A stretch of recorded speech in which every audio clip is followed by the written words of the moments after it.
competition analysis and marketing strategy. And in the era of this competitive world, the marketing strategy and competition analysis is very crucial.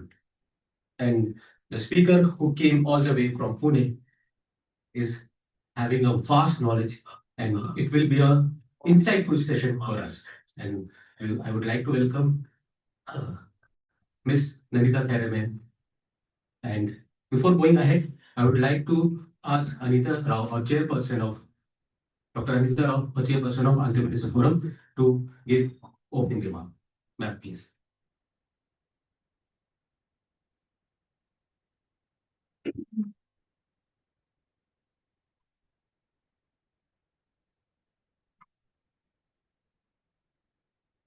Good morning, friends. Good morning. How's the Josh? Hi. Hi. नहीं लग रहा है. How's the Josh? Oh, it's better. So, on behalf of Entrepreneurship Forum of Vidarbha Industry Association, I welcome you all. A very warm welcome to all of you in this cold December morning. ये तो चाय पकौड़े का time है, लेकिन हम लोग यहाँ बैठकर we are going to listen to what ma'am is going to talk about the competition analysis and marketing strategies, which is going to be definitely a very interesting topic because, as you all know, any business owner who starts a business, he has to face competition. जब कोई चाय पोहा तर्री वाला जब वहां कहीं एक जगह पे शुरू करता है और थोड़े दिन उसकी बिजनेस चल पड़ती है तो बाजू में एक और पोहे वाला आ जाता है. तो whether it is a पोहे वाला or a defense equipment manufacturer, everyone has to face competition. Monopoly तो बहुत कम जगह पे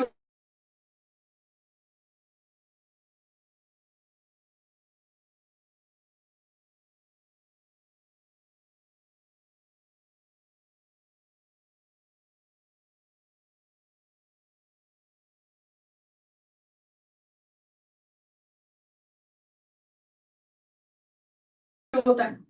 You can have a unique selling proposition for your product, and you are able to better understand your customer, the strength and weakness of your customers. These are competition analysis, which of course ma'am is going to elaborate. And other than that, it is very important to analyze competition as well as form a market strategy.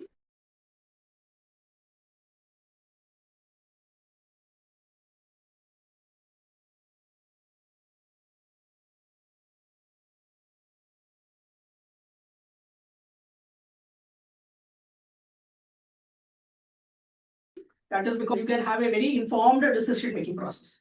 So these are the important things which falls under it. And today we are fortunate that we have an expert on the subject from Pune. She has come all the way from Pune. सुबह 3 बजे उठ के उन्होंने flight पकड़ के यहाँ पे आया है. Imagine ना 3 बजे ठंड के दिन में. Ma'am, I think you must get an award for it. My pleasure. So I am as eager as you people to hear from ma'am what she has to say on the topic.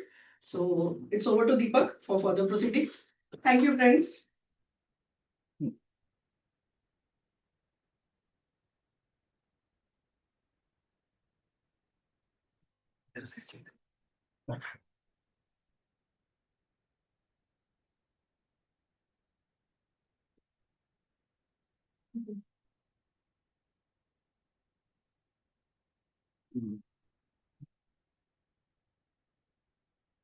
It's my honor to introduce Nandita Theraman, a branding and marketing consultant to B2B and B2C MSMEs, and also director for Brand Cell, UGA Global Advisory. She managed an advertising agency for more than 25 years. Worked with multinational Indian companies, SMEs, and manufacturing, service, retail, hotel, restaurant, food, wine, real estate, education, health, fitness, media, logistics, infrastructure, NGOs, among others. Very vast experience. Co-chair of the Women Entrepreneur Committee, Maharashtra Chamber of Commerce, Industry, and Agriculture, that works towards empowerment of women in businesses. Mentor of Pune International Center for Branding and Marketing for Social Enterprise, help many social social enterprises with their branding and marketing strategy. Also the member of TAI Pune chapter. She loved teaching and training and guest faculty speaker for advertising, brand management, Marcom in some of the leading undergraduate and postgraduate school, been conducting training program and workshop in branding and marketing. She written a textbook for distance learning on advertising and marketing. Communication, write for the trade magazine about branding and marketing, currently writing a book on marketing in the new environment. Collaborated on a coffee table book, Merchants of Pune, with Sakal Publication. The book profiled 100-year-old business families of Pune who enriched the city, created an employment opportunity, and created something new, unique for the city. When she was invited as a jury member for Digital Marketing Award, as she familiar with the digital marketing and advised a number of people. She believes one has to be a continuous learner and student. And currently, she is learning Sanskrit also. Mentor at Malhotra Whitfield Foundation, and uh, she is very experienced in the field of marketing and branding. So before going ahead, I would like Abhijit to welcome with the floor. Okay.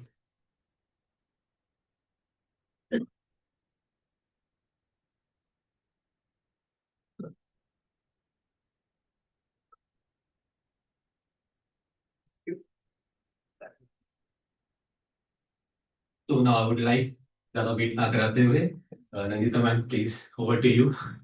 Sure. Thank you very much.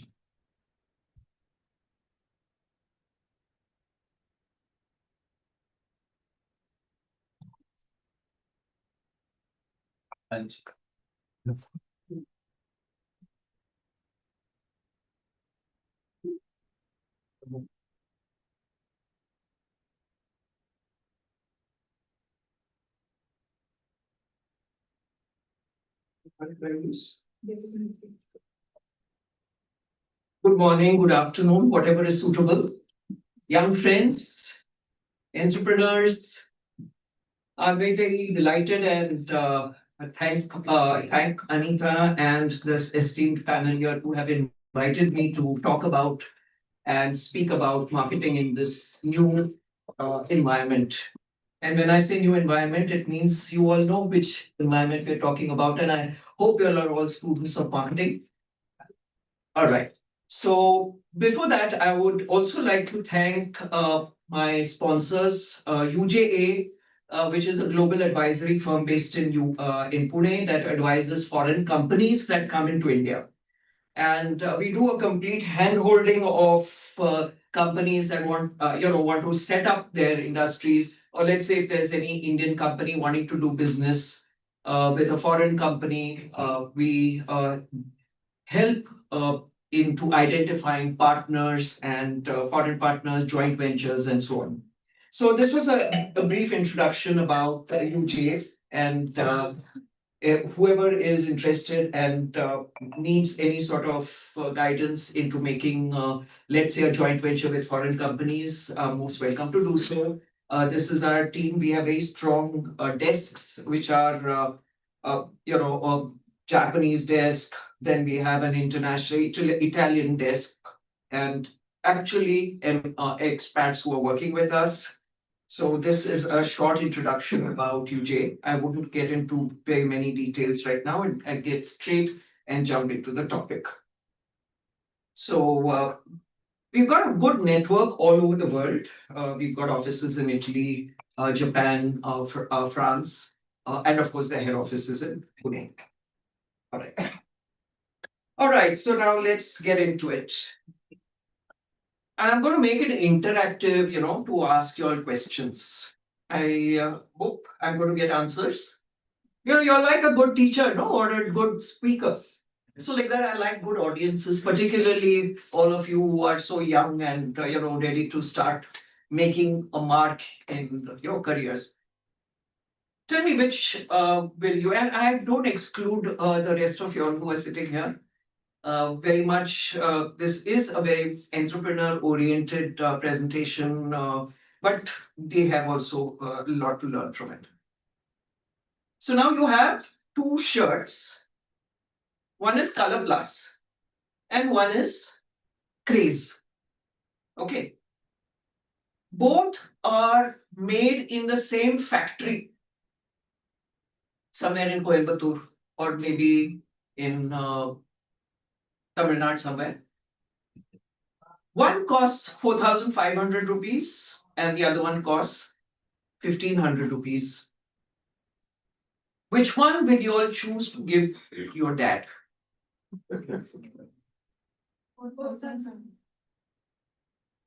You're saying the price. You choose Craze. Why? Both are same. There's no difference. Material is same, buttons are same, the design is same, everything is same.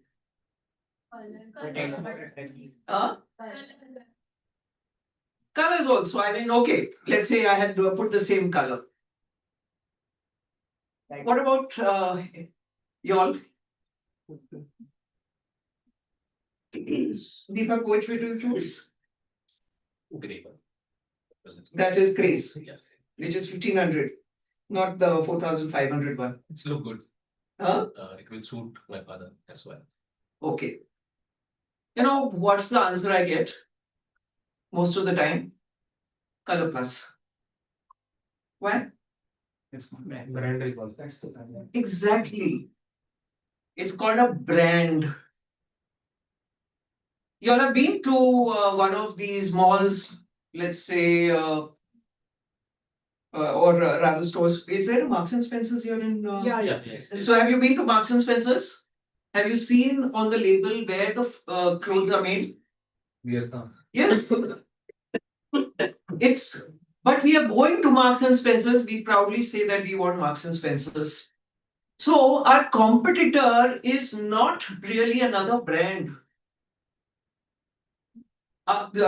It's not actually the other one by price. Our main competitor is low pricing. Okay. If I have to give a gift to my father, I'm going to buy the best shirt and I will buy 4,000 rupees because my father will be very impressed. Oh, 4,500. He'll go and tell his 10 friends, oh, I bought a Color Plus shirt. See, my daughter gave me a Color Plus shirt, isn't it? Ma'am मेरे dad तो बोलेंगे क्या फजूल खर्ची कर रही है पैसा है तेरे पास क्या जरूरत है खरीदने की मैं But I think now the Gen Z will be thinking brands, isn't it? All right. Now tell me, what is your, how do you approach, when you go into a store? Or second one, when you go to a store, will you go to a store and buy vegetables? No. You may. No? Why not? All right. And what do you do with her first? Negotiate. Correct. You negotiate. And when you go to a store which is all, do you negotiate there? No. Yeah. That is the difference. She has the same thing which is sold inside the store. There's no difference. Because she's not branded. But if she puts up a board outside saying that Joshi Bhaji Wale, she puts up a price, tomatoes so much, kachumbar so much, you will be a little resistant to bargain with her. Right now, she's a commodity. You know what commodities are? So, the first rule in marketing and competition is that stop being a commoditized player. And this is for a lot of entrepreneurs also. Because in my interactions with a lot of OEM vendors who supply to OEMs, their thing is that we have to all the time negotiate on price. That is because there's no brand building which is being done. So I'm going to come to competition and what is the meaning of competition. But before that, let's try and understand what is the actual competitor. Today, you will be told in college, you'll be told by teachers, by academics and all, oh, competitors means somebody who is your direct competitor, right?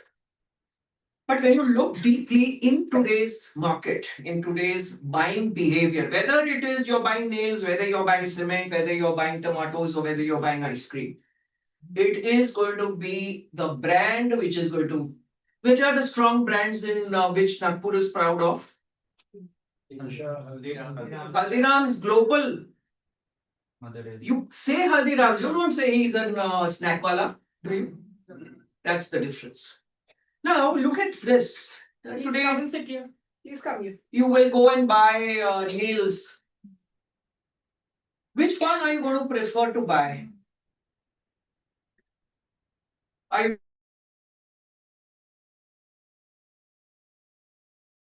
you going to go buy because you don't know what is the quality? Uncertainty. You would rather go for the black ones, right? So that's very important. Packaging has become very important. And packaging is not just only packaging outside, but when you do branding and packaging. So one of the main, what you call important business strategies to face competition is branding. And that is the underlying competitive strategy. So your biggest competitor is price if your product is or service is not branded. Now you'll say, what is a brand? Right? A lot of you. Anyway, I'll come to that later. Now for the entrepreneurs here.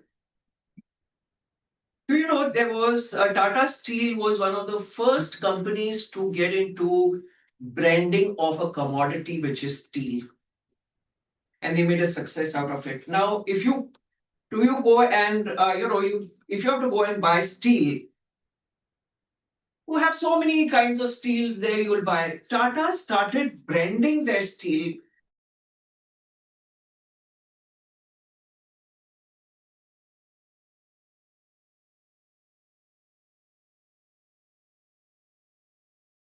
before the entire business got completely restructured. That is the steel business when Tata entered with their brands. And I'm giving an example of a commodity which is turned into a brand, which is purely B2B, which means we don't buy it as consumers. Other businesses buy it, and that too something like steel. Cement. Do we go and buy cement? No. But we hear ACC, which are the other brands that you hear who are continuously advertising. And the important, why are they advertising is because they want to create yes, value, they want to differentiate. Now I'm going to come to a very, very interesting, which most marketing, and let me just share this insight with the entrepreneurs here who are into business, is that what do you call your business?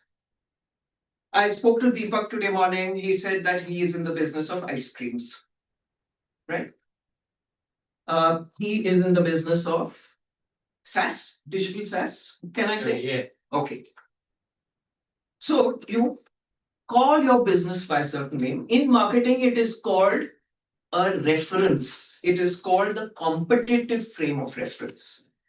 Now, if you see below, what is the difference in all the three? And this is where everybody, let me tell you, everybody forgets marketing gyan is given by consultants, by big marketeers, but a very simple formula which differentiates your business from competition is how are you going to call yourself? What are you going to call yourself?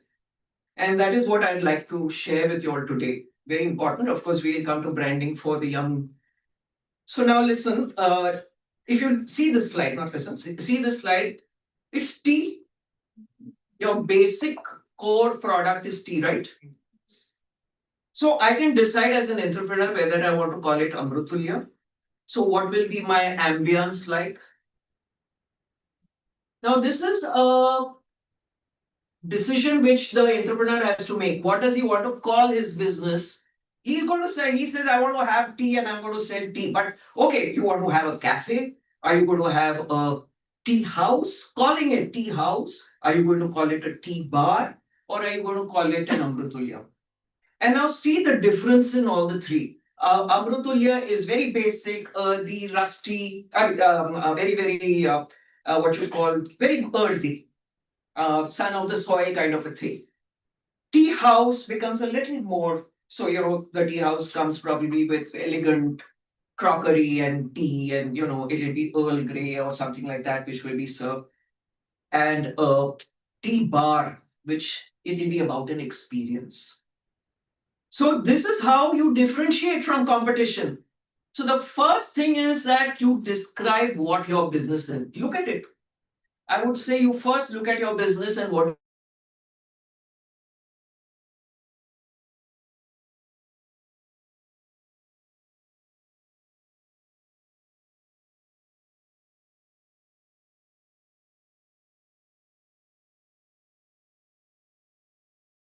do you call it?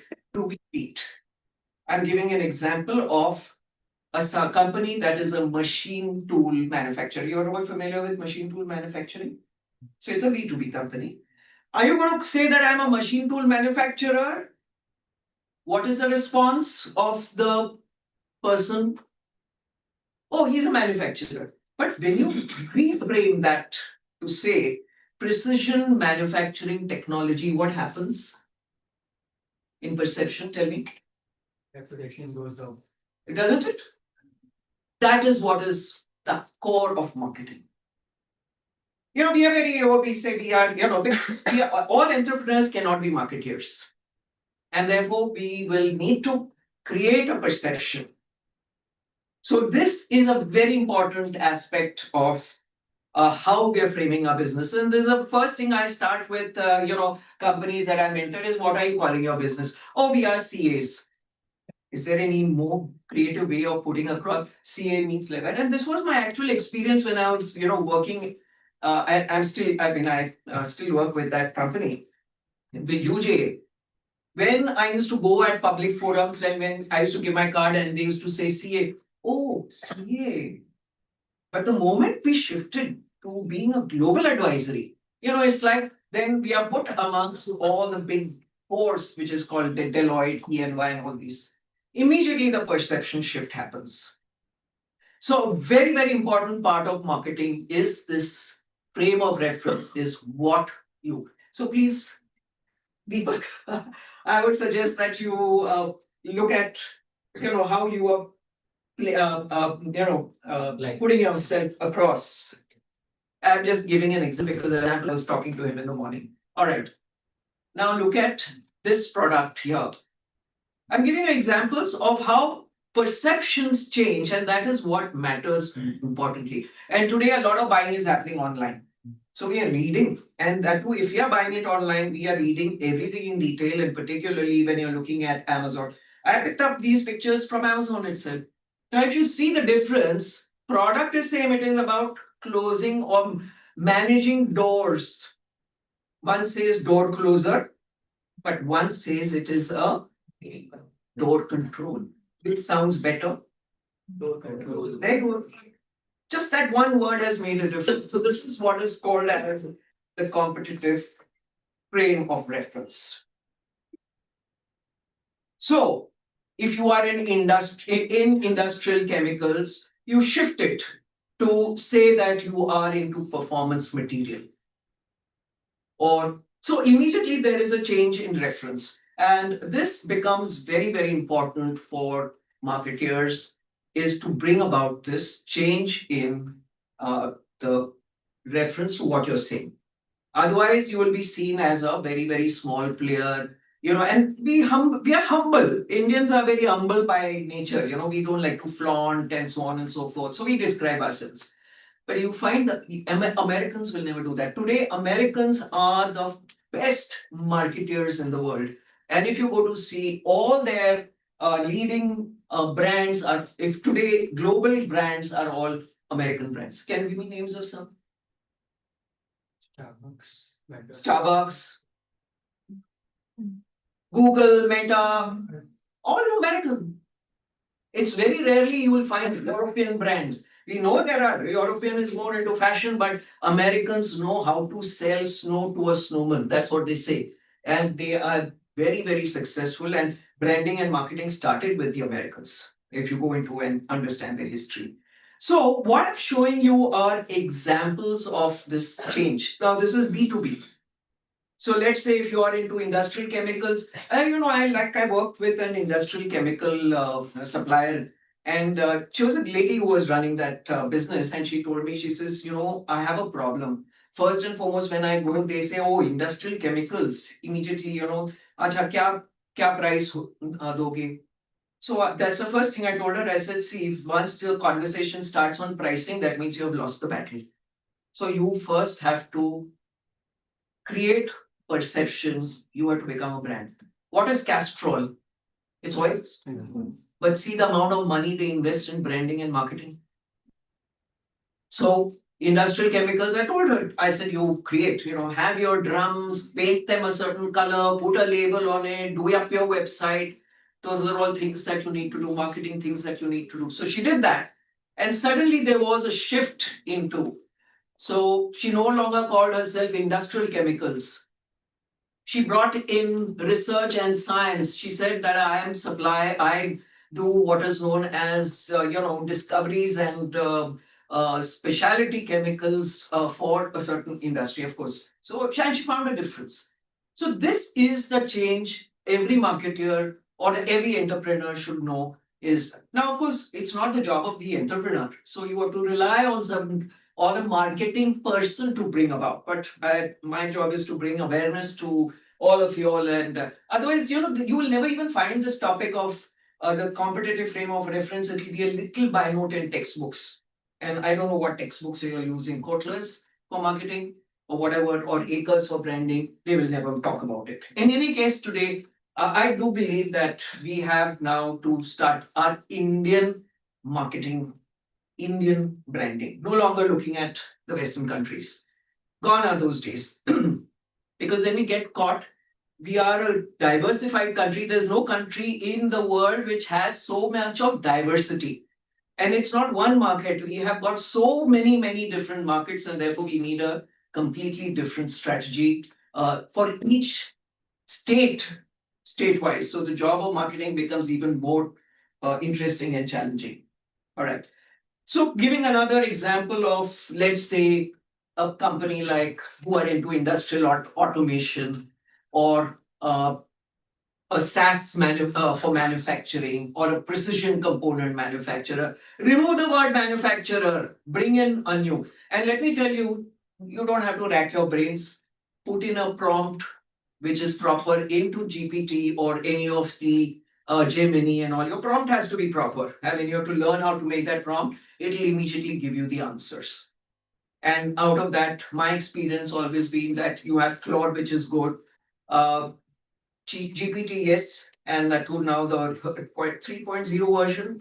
And of course, so you have to use AI so that a lot of, it's not AI is not going to replace human intelligence. Let me tell you that. But it is a very good tool which has to be used very effectively, and you should be able to, particularly all of you all, to be able to use how to use prompts to get the desired answers. That's very, very important.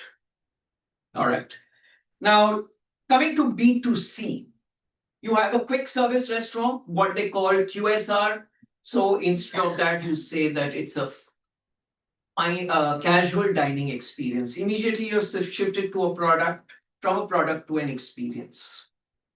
Then again, you have, let's say, if it's a beverage brand, you're not going to say, how did Red Bull compete with Pepsi and Coke? The markets were saturated by these two. Red Bull came and it did not say that I'm also a soft drink. It completely put itself in another position, which has changed the frame of reference and was able to be a competitor to both Pepsi and Coke. I'm talking about this is in the US, not in India. In India, we don't consider Pepsi and Coke as real such rivals. Of course, then you have, let's say if it's a home furniture brand, you will say it is more to do with lifestyle, not necessarily only furniture. I'm not a furniture manufacturer. Or, you reposition or you reframe that context. So this is in the case of if it is a footwear brand, if it's a beauty and personal care brand, or if it is fitness. So it is all about reframing that reference or context, which is very important.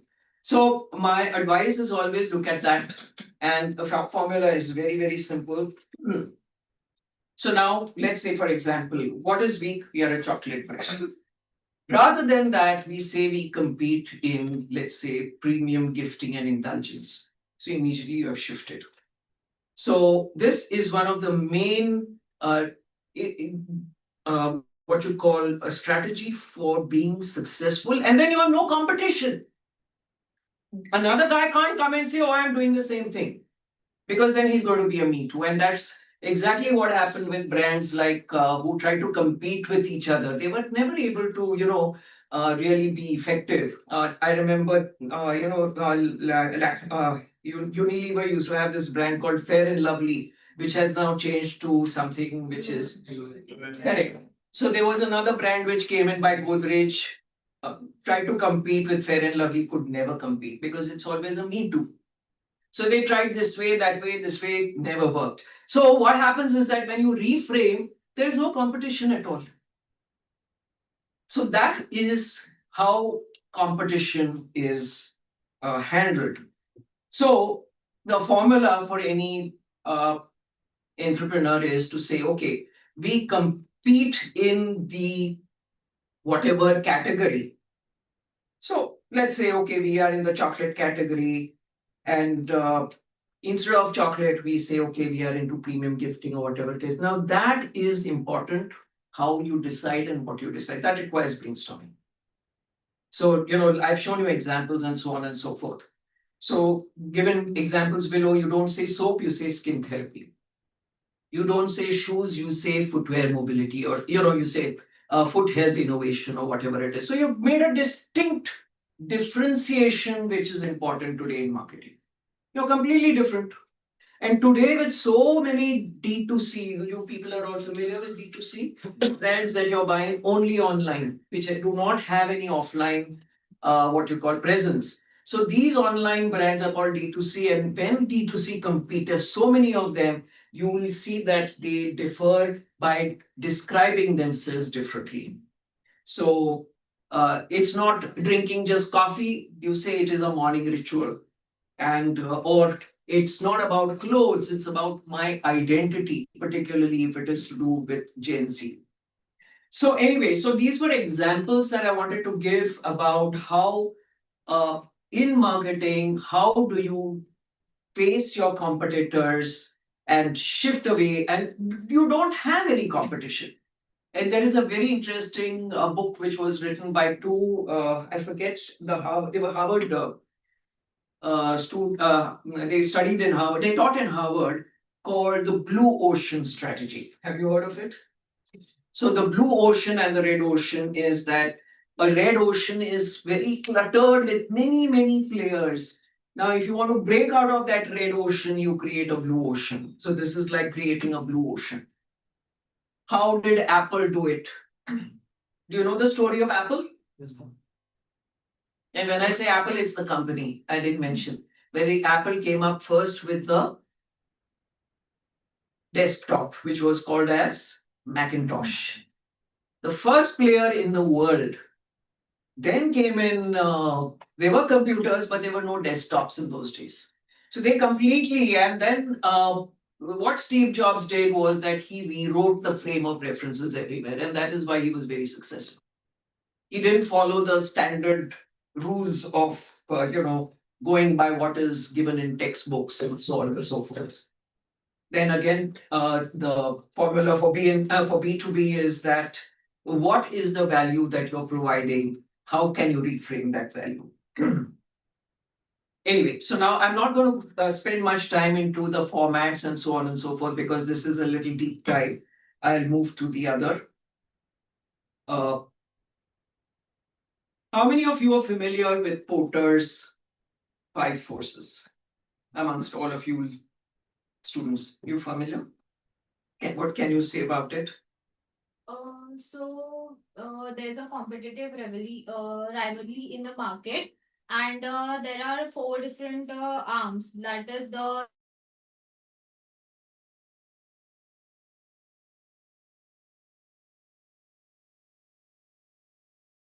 threat of.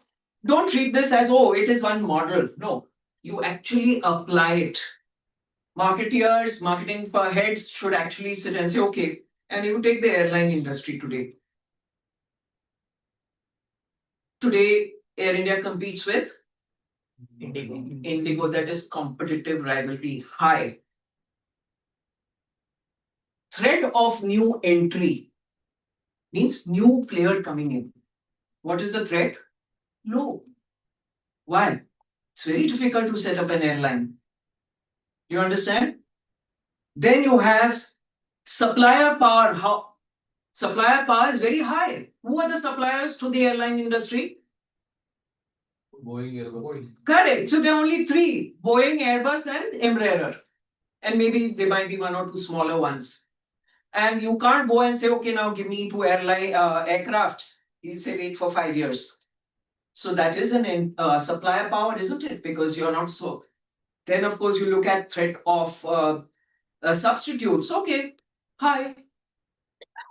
What happened when the Indigo fiasco took place? We all started going by road and we started looking at maybe rail. So that's the threat. So their threat of substitution is medium. So if we, whatever business we are in, we plot this, becomes very easy to decide. Because then you know what you're doing is you are mapping all your challenges. And for a marketer, it is very important to know where are the challenges. It's not going to be necessarily an existing competitor. Look at you, see the way Air India and Indigo, of course, now Air India is going to get the upper hand because everybody is now saying they have suffered an image problem and so on and so forth. And everybody says, no, I think Air India is far better. So option first will be to choose Air India. That is buyer behavior, isn't it? What do you think, you youngsters? Why all quiet? All right.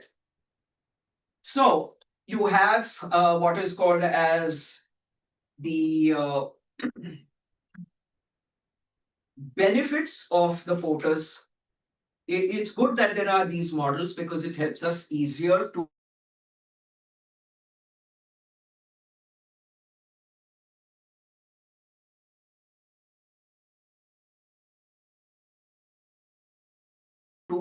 that, okay, now if it is going to be a threat of a new entrant, what is my strategy going to be? Let's say I hear that there is a new airline which is going to start very soon, which is going to be a premium airline. Let's say, you know, a couple of years ago. So then the marketing manager will say, okay, this is what I'm going to do. I have got to start building the brand. I have to create a choice, first choice. So when a buyer comes to buy tickets, he will first choose, let's say, that airline. So you start brand building. So strategies will differ for all these situations, whether it is a supplier power. Supplier power is, you know, you have to then plan your entire what you call, you know, if in aviation in India is exploding, we are the third largest market. And if you see that we don't have enough. Now the government has been said that, okay, we are not going to have a duopoly, we will have one more player. So which means, you know, how that market is exploding there. So, but unfortunately, there are only 3 or 4 suppliers of the aircraft. So then how do you then plan your strategy? That is, you know, something which marketing will have to address. All right. So now just as a matter of, let's say, academics, types of competition. This is first you have what is called as direct competitors. So Indigo versus Air India, Pepsi versus Coke, Santur versus Lux. Direct. Indirect. Can you give me examples of indirect? I mean, it's there. Huh?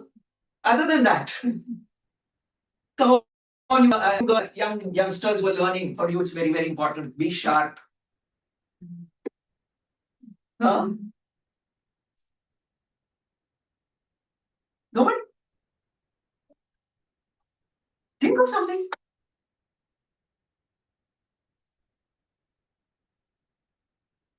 Something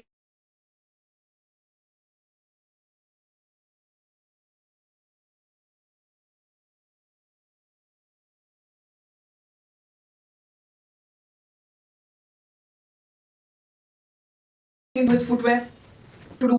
Now, replacement is that you're substituting, like I showed you in porters, that future competitor will be, let's say, I don't use air, I don't use ship, I don't use anything, is the Hyperloop which is coming in. So it is a substitute. So I completely don't use any of these things. I use completely a different. So that is called as a substitute or replacement term. So very important to know the types of competition, because normally first thing marketing people will do, okay, these are my competitors. Well, they are not necessarily. You look at others. In some businesses, yes, maybe it will be a direct competitors. In some businesses, it can be there could be a variety. So you have to, I mean, it could be a replacement, it could be a substitute, it could be a direct or an indirect. So when you're doing a competitive analysis, these are the parameters, which is very, very important.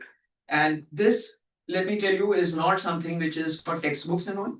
I have to do it when I'm doing a mapping. Of course, the parameters makes it easy. So you want to know the company name. Now, I just recently did a competitive analysis for a company which one of our clients. So what did I have to do? I went online and I sat online to gather as much of information, then even going into the records of their financials, removing financials, understanding who are the players, who are the owners, what is their financial strength, what is the backbone, what is their HR like, how do they use their digital marketing from social media handles, understanding how they are behaving, not just Instagram and all that, but actual seeing, let's say, a company which is very much into a.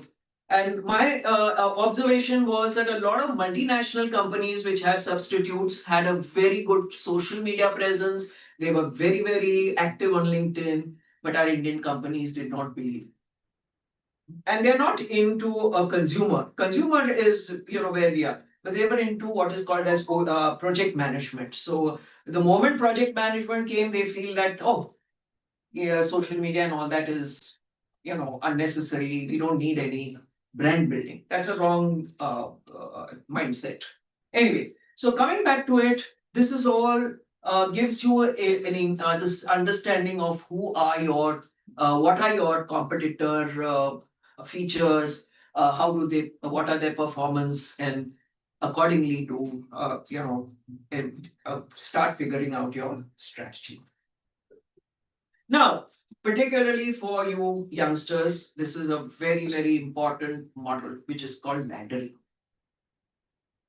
What is laddering? Is that when I am having a product or a service, it has features, right? What is the feature of, let's say, maybe a Bata shoe? Any one of you.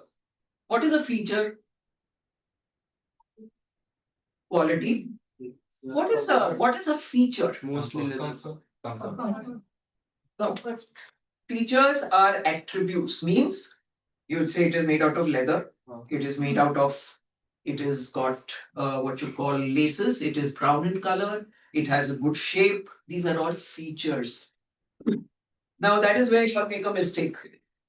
Features lead to a functional benefit, which is what you said, comfort. Comfort is tangible or intangible? Intangible. So it is a benefit. Now, there is an emotional benefit and there is a functional benefit. So when you wear let's say, a very, very comfortable shoe, what happens? You feel good now. That's an emotional benefit. And that emotional benefit leads to even a higher state. You're happy. So brands are looking for that one feature by which they can climb the ladder. For example, take milk. Tell me, now your youngsters, you tell me, how will you plot the ladder? What are the features of milk? So I am in a milk business. I have to compete with another milk. Am I going to say, oh, my milk is nutritious and it is going to be organic and all? No, because he's also saying the same thing. So I have to choose a ladder. This is again coming with frame of reference. So I have to first see where is the benefit.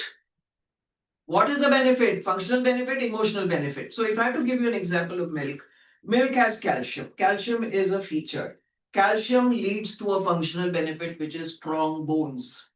Uh, Functional benefit leads to an emotional benefits, which means I feel healthy.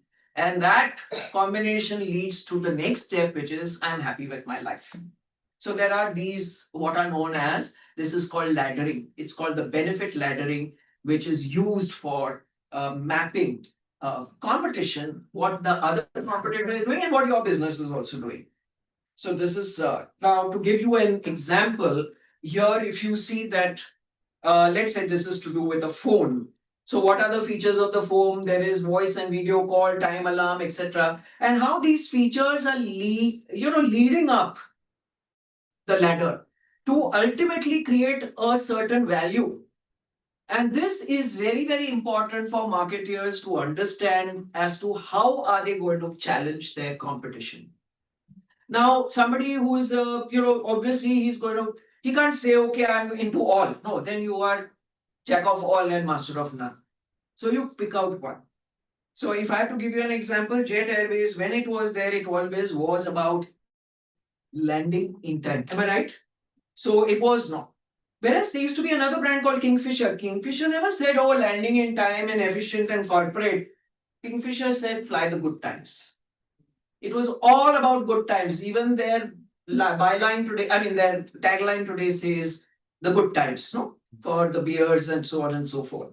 So that is the way the plotting is done. And for those who are familiar with the Maslow's hierarchy of needs, you should understand, because ultimately in marketing is about, now this is not about just consumer brands, it is about service brands, it is about product brands, as to how it leads to an end result. If it is a B2B guy or a purchase manager in a firm, it is he who is buying, it's not the company. He wants to buy a certain thing at a certain price so that he benefits, his boss praises him, and it's announced. So there's a lot of emotion which is involved. We say that, oh, where is emotion involved in B2B buying? No, there is an emotion which is involved in B2B buying. Anyway, this was giving some examples of. Now let me come to the new marketing normal, and this is very important for all of you. What is it? It's not about price and promotion and four P's, forget all that. It's about knowing your customer first. How important it is to understand the customer's need. I remember once upon a time, oh, why I've got a product, I'm not bothered. They will come to me. Will it be possible? No. Today, no. If I have a need, I will come to you. But for that, you have to be known. So you have to be visible. It's as simple as that. So what is called as customer centricity, the move from being product minded to marketing minded. So see what your customer wants and needs, and accordingly. Then is, of course, digital and data driven. This requires no elaboration. We all know today digital and data is very, very important to understand and automate also in the business. So having social media handles, being visible. Today I'm on the mobile phone, I'm not even looking at a laptop, and I'm seeing the LinkedIn profile and making my decision. Or say, okay, TKS, it looks good. I go and see the social media handles, I see what is it. I go and see what are the other write-ups of maybe a company or that person. So that is a presence online is very, very important, which is called also ORM, online reputation management. Then, of course, is relationship building. Clients, customers, you can't say, okay, buying one. Very difficult. There's something which is known as a customer acquisition cost, which is much higher than retaining an existing customer. So very, very expensive to hire to get a new customer. So as much as you are able to, cross promote and build your business with an existing customer, the better it is. Then, of course, AI driven personalization, which is completely personalizing, or sometimes even it is called as account based marketing, ABM, where a specific audience which is there and you are targeting them. And this all happens when it is AI driven and the algorithms which are used, or there are certain these things which are used by companies, tools which are used to extract data. For example, Haldiram's. They will have so much of data about buyer behavior, what time, when, what was bought, at what price point it was bought, from where it was bought. What do they do with the data? That is all analyzed. Once upon a time, it was physical. Now it is all done by AI. Will come up and say this. Then they say, okay, let's use this for this segment. Let's use. So that is called personalization. And then, of course, we all know mobile first. Today, the Google's algorithm is such that your website should be easily downloadable on your handset. More important is the handset, not even the laptop or the computer, or let's say it's on the handset. And then it will decide in the what they call the rankings, what is called as search engine result page, SERP. Where does it come? Does it come first? Does it come second? So one of the parameters is that how fast your website loads on when I go to the website on my handset. So, and of course, video dominance, how much are you uploading? And therefore, because as you all know that every action of ours online is being tracked, isn't it? No harm done. We have the option of doing the necessary these things of privacy and all that kind of a thing, but we don't do it because most of the time we don't know. Anyway, that apart, but very much monitored, and therefore you will get. I'm sure you all know the moment you do a search for like by night coming flights from Nagpur, immediately all the Nagpur ads started appearing in my feed, and of course content. Don't you consume a lot of content? Instagram? And what interests you then? How, yes, and how fast you scroll, isn't it? So the challenge for the marketeer is now if you become marketing managers is that in that one scroll, how am I going to capture this particular group's attention? You are all one cohort or a segment of a certain age group, of a certain demographic. Is my content strong enough? Etc. So anyway, then you have, of course, the entrepreneurs, the leaders. They have a different what you call. They will also go to Instagram or they will go to LinkedIn, but their need will be different. Their speed will be different.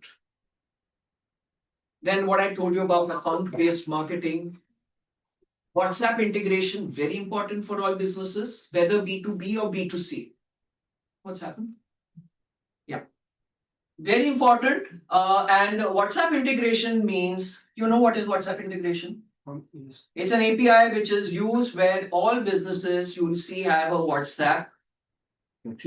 So you can go and immediately buy. You press click the WhatsApp button, you get a WhatsApp message. It's a WhatsApp business account.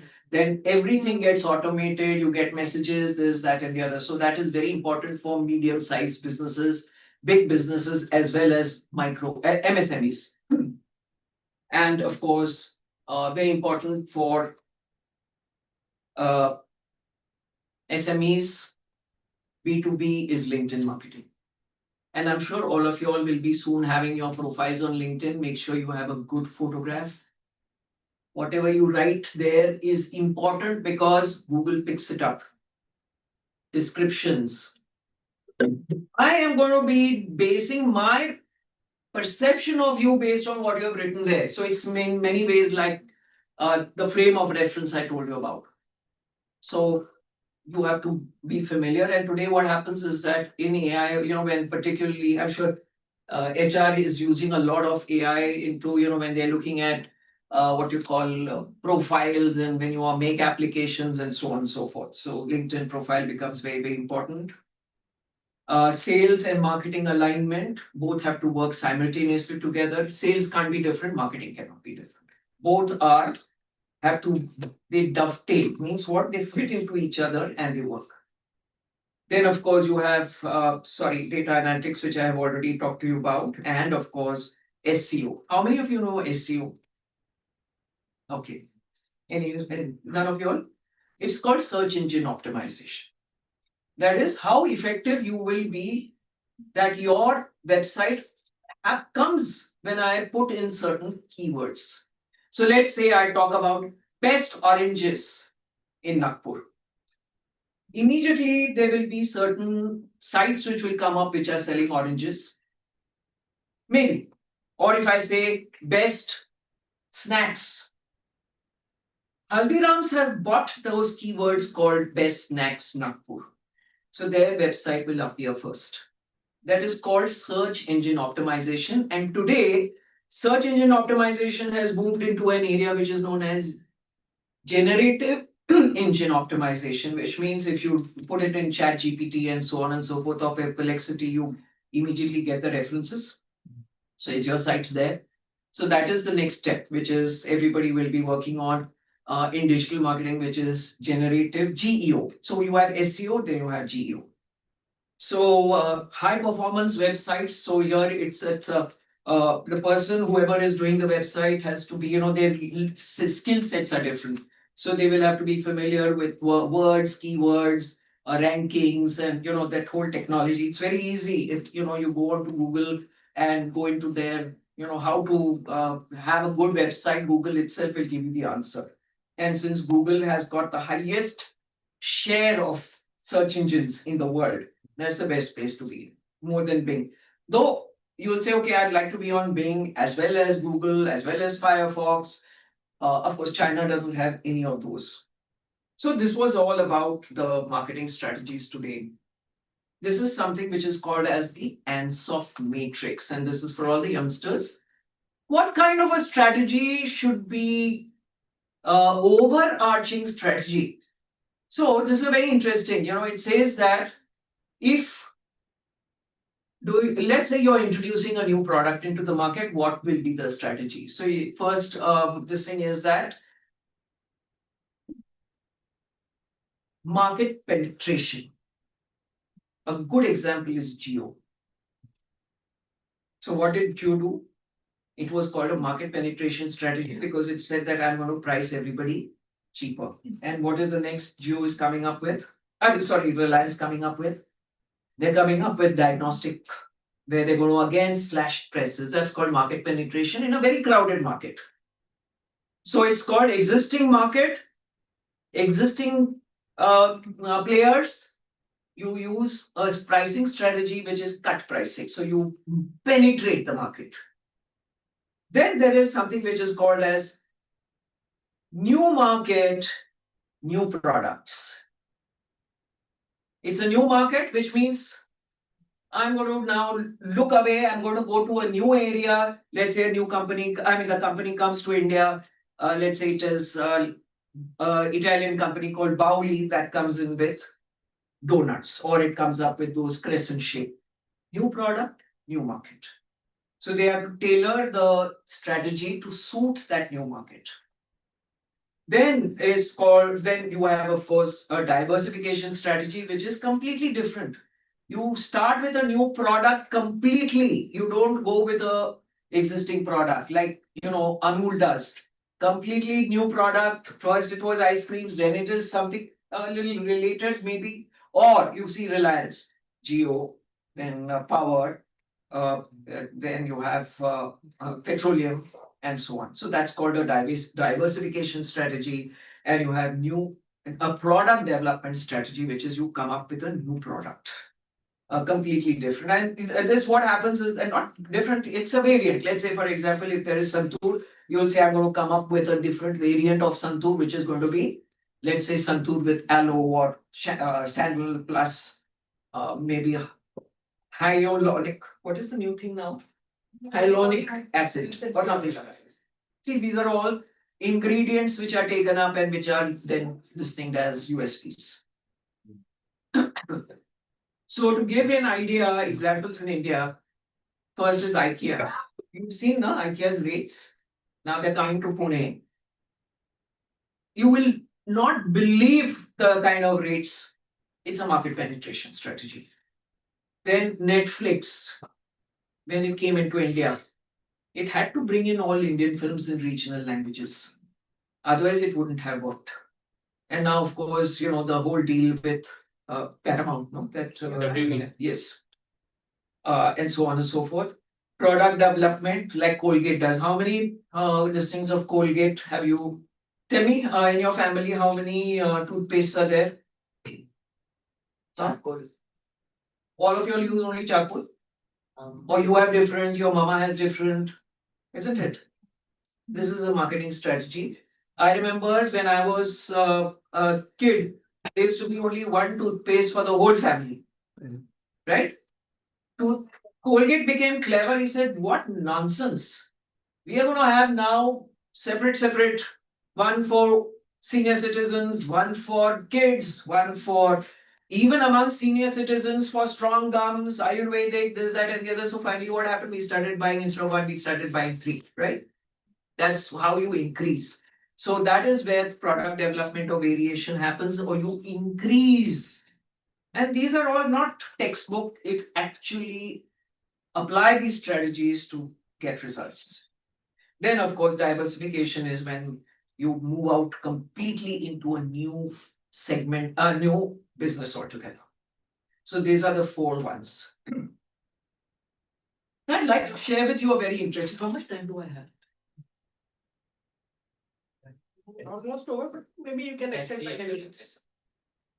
So I'd like to share with you a very interesting strategy by Intel. Intel, you all know what is Intel? What is it? Huh? Mostly selling semiconductors.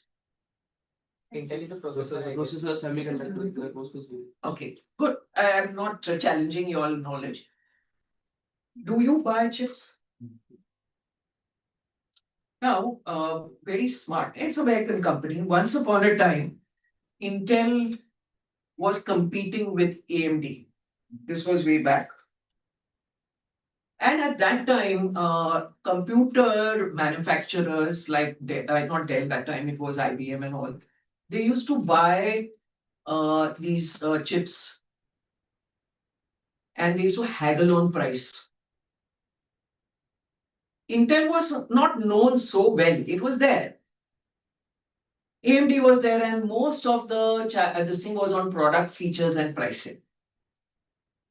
And what happened was that Intel said, "Yeah, something is going wrong with our strategy. I think we need to do some innovation, something." And this is where there is a phenomenal example of what is called as ingredient branding. So they came up with the idea to say, this is their marketing manager called Dennis Carter in Intel, saying that, okay, put a sticker called Intel Inside on every computer. What does happen then when the sticker comes up? We suddenly become, I say, what is this? Isn't it? What happens to the computer? What happens to Intel and what happens to the computer manufacturer, let's say like IBM? What are the benefits? As consumers, we say we want a laptop with that sticker Intel inside, because as consumers, we think that Intel is something which is very important. Just imagine what that one sticker did called Intel inside and the words inside. We still don't know. When I asked you, some said chips, some said semiconductor, this, that, and that. It is a chip, but we want to see, I'm going to see this Intel core here. It is there on every laptop. And in those days, they used to put it on computers. And therefore, what happened was, it became a known component of a PC. It became an important perceived value to the computer. Let's say like, if it was IBM, you expected to see that sticker.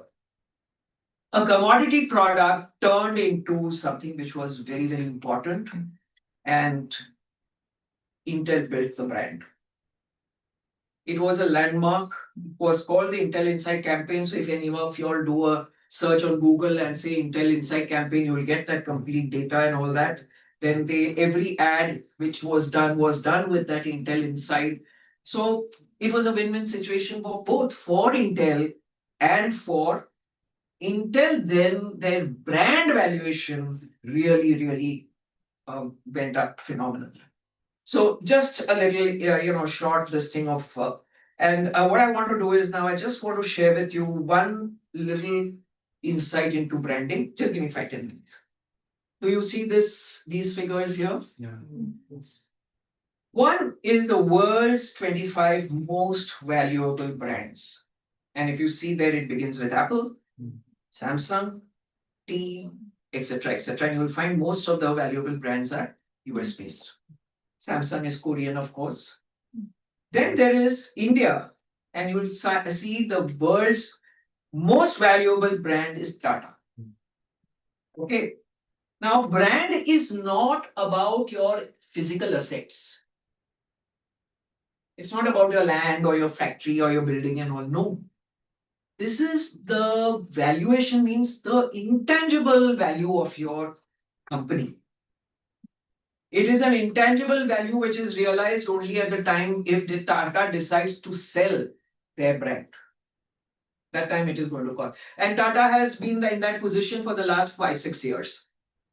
And then you have the strongest brands, which means they have a very high recall.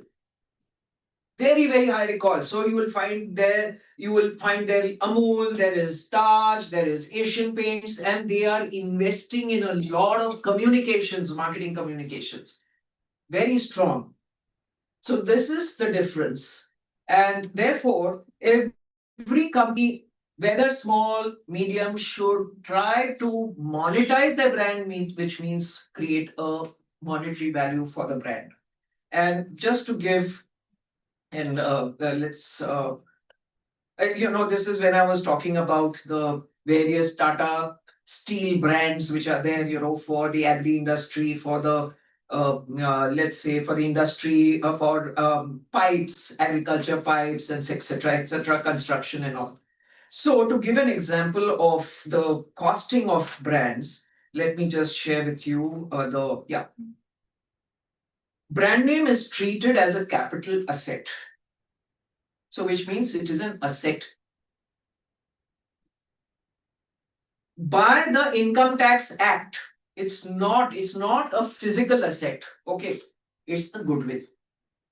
And this brand name can be transferred to X person. So if you see Haldiram, it's not about their. So I'm sure when the company divided into so many brothers and all, Haldiram, the fight would have been on who is holding the Haldiram name.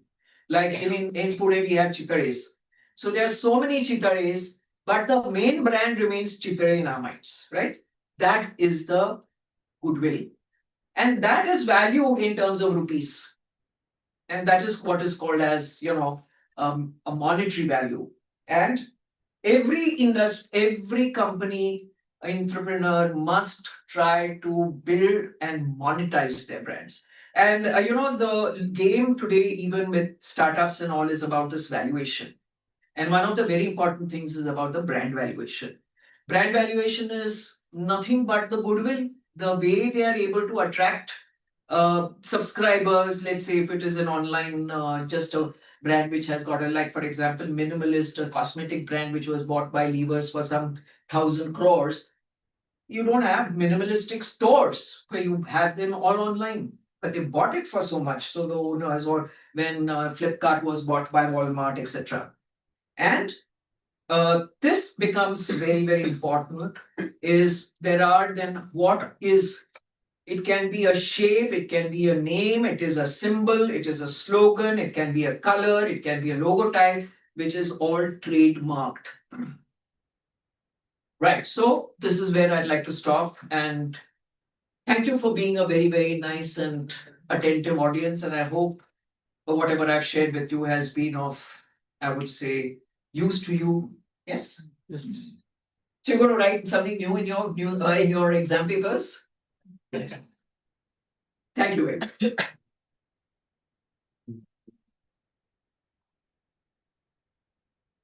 Thank you so much, Ranjini, for the very insightful session. और काफी चीज हमें सीखने मिले.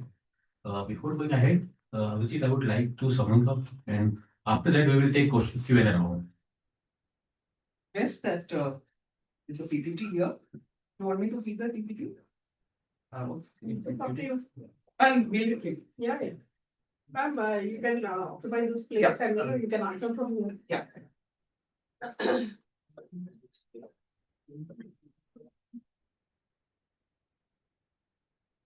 Thank you very much, ma'am. It was very, very interesting. I think sitting there, all of us learned quite a few things there. I personally definitely did. So I'm here to just summarize quickly in terms of what we went through in the last hour. So I think ma'am started with the core topic of what brand recall really means, and appealing to all of us that it doesn't need to be, we need to stop being a commodity and position ourselves more than that. And it's the when you are putting out a product or a service out there, when the biggest competitor, if it's not price, then it's your brand, right? And where do you start competing? Uh, that's one question in terms of which segment of the market are you looking at? Are you looking like as the classic example of tea was given? Are you looking at a tapri sorts of a Amrutulya brand? Are you looking at a tea cafe, or are you looking at a premium experience of a tea bar, right? So which market do you really want to cater to? And that's where your messaging really comes across. And also, how do we actively use a lot of these AI tools in now our daily work and practice towards building our own brand assets? The core concept, I think, which was central message I felt is how to position yourself very strongly. How the words that we use in our messaging is impacts how people really look at us, and we need to really start reframing our brand, our work, even as individuals. As we go out in the job market, is how do we position ourselves to be more aspirational than just a regular commodity that's out there. Obviously, we also went through some of the key concepts of the Porter's five forces, uh, how competition and the analysis and structures around it. A very interesting concept which I had not come across so far was the benefits of the laddering in terms of how we influence decisions. It was quite interesting for me to really understand and go in the depth of it, and how that then eventually plugs into the Maslow's hierarchy of needs. And then we moved and shifted to the new normal that all of us are in today in terms of how do we move from a product mind to a marketing mind. Now, given all of us, we shop on Instagram and we look at reels and stuff like that. So everything is now D2C driven. So how brands are appealing to what your individual identity is versus then an overall. And I think one classic example was given as part of the toothpaste, right? Not everyone uses. We have three different toothpaste because then it appeals to me as a person that okay, what kind of toothpaste am I using? What kind of shoes am I wearing? What kind of clothes am I wearing?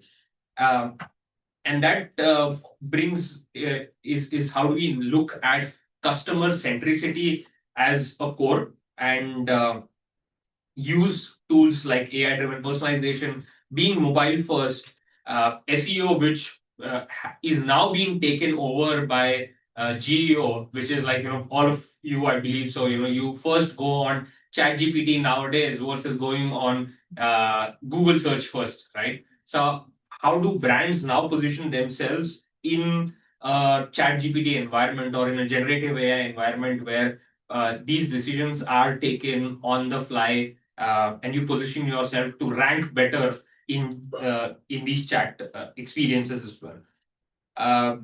Then we moved on to different ways and means is when it comes to how do we look at content strategy. There's a lot of we see now meme marketing has become sort of a mainstream thing nowadays. We look at WhatsApp integrations. Every brand wants to be in your WhatsApp first because you're still going beyond applications and going WhatsApp first in many ways. And obviously, how as professionals we position ourselves on LinkedIn. Then we moved on to a little bit towards the answer matrix in terms of how market penetration, development, product, and diversification also looks at. And a classic example of Intel in terms of how they leverage the ingredient branding, right? I'm sure for a lot of you, it's that one sticker or now I think people are moving a little bit away from stickers is you want to look at clothes which do not have labels, right? That's sort of a new trend that is incoming. So how do you look from looking at a brand to having no brand of sorts? So those are some interesting ideas that are coming along, and treating the brand as an asset itself, like any other product or any capital investment that you have, is the brand itself now becomes an asset, and that there is an inherent value in terms of how your company is being valued out there. So I hope that's where I hope I summarized it quite well. So with that, I will also continue with the vote of thanks. Oh, sure. Questions, Questions anywhere. Yes. Yes, please. students, entrepreneurs, if you want to ask anything, ma'am is here. Yes. First of all, thank you very much, ma'am. It was really nice to learn so many things from you. I am Tejas Mandakar. I run an IT branding and advertising company in Taste Tech. My question is, how can businesses use competitor analysis not just to follow market trends, but to create unique future-ready marketing strategies that build long-term brand value? See now, your question needs to be broken up into many pieces, and each little piece has to be addressed. So it would involve applying all what I talked. So you do a competitive analysis, you identify your competitors, first what your business is in, then look at the Porter's model, who are your future competitors, what are your challenges there, and then ultimately once you're sort of okay, you identify that this is what we're going to do, it is then you do what is called as the broadcasting or the creation. Now let me give you an example here. What led to the phenomenal success of Dhurandhar, do you know? It was that one promo which was released 2 days after the film was released in the market. Till the first 2 days, it was very tepid. That means, but then came in that one particular promo where you have Akshay Khanna in that Rehman Laket style and that song with, by Flipperachi and so on and so forth. That later on broke. So how important it was to make that promo in the film language, a promotional of movies and all that is very, very important. And it did not, it just went viral through Twitter, through Facebook, through Instagram, and that is the way that film became a super success. It's now in the first top 10 global movies. So what happens is that you have to take into consideration many things. Important will be once you finalize what your business is, etc., is that then how are you going to create the perception, what your company is going to be, how should it be seen, etc. Thank you so much. Any more questions? Yes. Ma'am, you mentioned about making our own way of marketing. So what do you mean by that, the differentiate, and what initiative we have to take to differentiate between the US marketing and Indian marketing? Does US have so many languages, so many states? Yeah, it has. There's Texas is different. Your this other is different, but it doesn't have the number of states that India has. Tell me, is the North Indian and the South Indian the same? North Indian consumes more milk. South Indian consumes more tea, coffee. There itself, then Cadbury's has to decide whether their milk chocolate will do better in the north or the south. And this was a challenge. So they can't have that one glove fits all, one this thing fits all strategy. So for North India, they will need to, and that too, specialists. In North India, then MP will be different, UP will be different, Bihar will be different. They all have different needs, behavior, language. Now you can't say that I'm going to use English and talk to a farmer who is buying tractors in English. You have to talk to him in that language, in his local language, because he understands that language better. So that's how you. But let's say in a market like America, you can talk in English. You don't need to talk in Spanish or anything of that sort. Any more questions? Yes. Yeah, my name is Rishikesh Deshmukh. I I would like to put a bit of context to what I'm asking now. So I'm ex-Bank of America. I used to design products for New York and London Stock Exchange for larger clients. So there I was exposed to a lot of B2B business there. Now contrasting that to what I currently do, I currently work with Durala India. We are also in the B2B segment in the steel industry. Now the behavior there with regards to the B2B, what should I say, transactions versus here in India, it's very transactional, extremely transactional, very price sensitive. Even big brands like L&Ts and ISABs of India, they are also sitting with us in the same boat. Now, how do you transfer such waters uh, where the relations are more transactional and more price sensitive? If I have to if I have to answer your question, what is going to be important is that let's say if there's a cohort, so it will be an L&T and it will be an equally strong brand, right? Two brands, they will not entertain some smaller player at all. Correct? Smaller player will be out because he doesn't even have a name. Now, when you're transacting with these two big brands, yes, finally it will be about the benefits, emotional, functional benefits, which are going to play. You are undoubtedly in B2B, it is going to be transactional. At the end of the day, it is going to be also about seeing, but it's not always going to be about price. It is going to be about even a benefit of let's see if I just go by price, you see what TCS and Infosys and these three other players where their market share is and how they differentiate themselves, isn't it? So ultimately, it is about how strong your brand is, undoubtedly, and who's your buyer. I'm not denying that when it comes to it in certain markets, price does play a very, very important part. That is going to be competition. But there's going to be a, let's say, okay, let me see, what are you giving me more at that price? Isn't it? So product development is what you're saying will drive the car. First, branding has to be there because then you will not be in the what they call the top of mind in the first choice set. If you are a small player, you don't even enter. Unless it is a very, very what you call what they call black swan event kind of a thing, where it's a completely non, like how Virgin came and they disrupted the entire industry with British Airways, or for that matter, how Geo came in and so on and so forth. But they had this thing of brand building and of course pricing. Price sensitivity will be there, but it's all the time not about price. See, in India, we say that we are price sensitive, but that doesn't mean, why did Nano fail? Because it was a cheap car. It was called a cheap car. I'm just giving an example of a B2C, but I think the same would apply even to your the business which you are in. Thank you so much. Yes. Yes. So, hi, my name is Swapnil.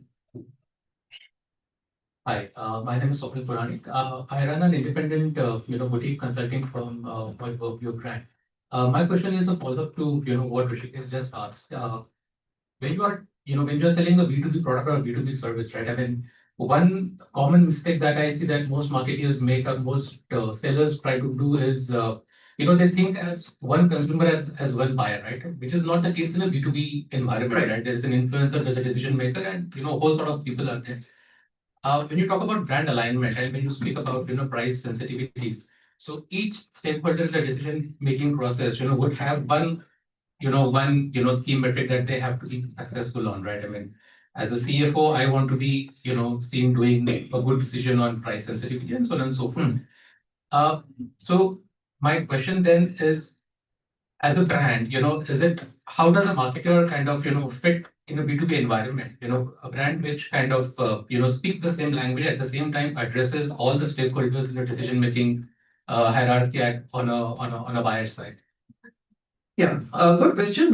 See, one of the things is about one is B2B, like I rightly said. So it tells, even as far as you're concerned, is what you're calling yourself. Yeah.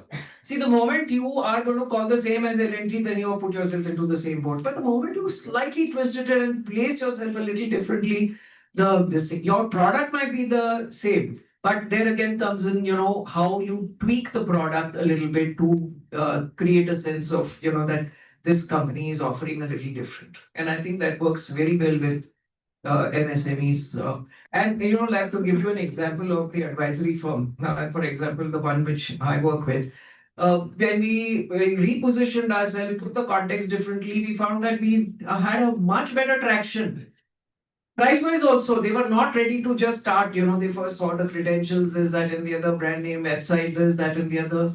And then later on, okay, then comes to, now you come to what are you offering us? But the study was done. So they went, whoever are the potential clients, they see the website, they study it, they go on, see the LinkedIn, all the buyers, I'm saying, the purchase officers or the key decision makers, they will study the founder and all. So presence there and creating the right kind of a perception would be very, very important. And then communications. So having, profile on LinkedIn and all, whatever it is, B2B, very, very important. And particularly for the kind of business, I don't know how much of presence you have in terms of content, like are there blogs being posted on LinkedIn or on the website on a regular basis, sending out emails and so on and so forth. So it's a whole lot of, what we call the Marcom mix or, various stacks, which then you have to deploy. Yes. This young gentleman, this will be the last question because we are running short of time. Okay. Good afternoon to everyone. I am Priyanshu Mishra from JD College of Engineering and Management. My question is, how important is customer data as compared to competitor data in market analysis? Most important, both are equal weightage. Without knowing your customer, you won't know what the need of the customer is. So that is very, very important. And like, competitor data, you have to know, who's your competitor, etc. So both are important to a marketer. Both, and that too, you have to use automation to gather that data, whether it is, if it's a small, even if it is a small one-man show for that person who is doing business, make a list of who my competitors are and who are my clients. What the needs of the clients are. You make it, then you come up and you extract information, learn various, what you call, perhaps buying behavior, very, very important for any business. This is my last question from my side, man. मैं ये पूछना चाहता हूँ जैसे my brand name is Orange and Orange. So early days हम लोग बोलते थे real fruit ice cream, real fruit pea. Now we change to Bharat's first brand serving real ice cream in real fruit pea. Is it a right positioning or we need to work on it? I think the description needs to be made. So people will remember. Consumer is very, he likes to remember smaller names, smaller these things very fast. And therefore that becomes, and then it has to click immediately what your this thing is in. So my suggestion would always be to, shorten and crispen it. But of course, I'll have to sit with you to discuss further. It requires a lot of other study as well. I would request to present a momentum, Anita Raji, ma'am. Sanjay.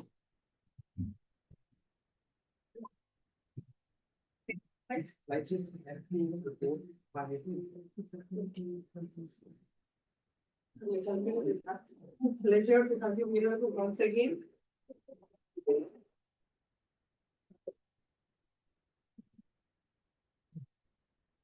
Thank you for coming. Thank you very much. Thank you for having given the opportunity. And as usual, I love to address young, what you call to-be entrepreneurs, and of course, existing entrepreneurs, undoubtedly. A big thank you to all of you. Thank you very much, ma'am. So first of all, ma'am, thank you very much for coming down all the way from Pune and sharing the words of wisdom with all of us. I think it was a very productive and productive session for all of us. I would first like to thank UJ Global for supporting the presence of Nandita ma'am here amongst all of us. Obviously, the VI leadership without which this program could not have happened. My team, Deepak, Nidhi, Meghna, who have been working in the background and definitely our guiding star, Anita ma'am. Obviously, the support staff of VI, which has been phenomenal in making all of this happen for all of us, and primarily the audience. I think I'm very happy to see a lot of young audience today, probably coming down in the days of the 1 minute reels that we are in, and really contributing and listening very with a lot of intent in this entire 1 hour session. I think we miss this attention span that we are declining, but I'm so glad that all of you were here and actively asked some very interesting questions for the session to ma'am. So thank you very much, and we look forward to having you in several of our sessions in the future. Thank you very much. Please join us for.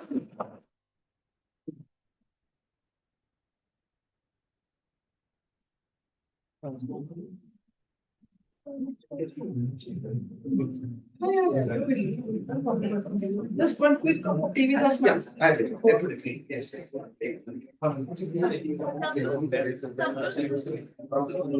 Yeah. Sadly, my pleasure. Sadly, my pleasure.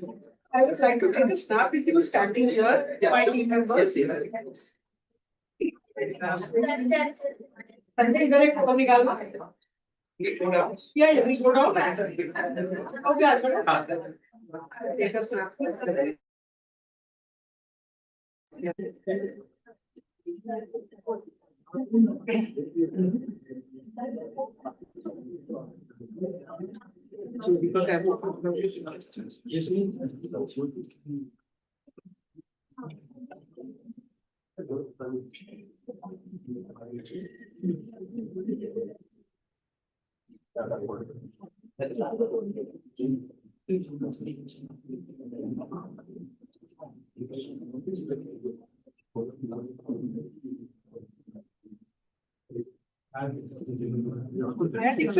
हाँ देख लीजिए ना निकाल लीजिए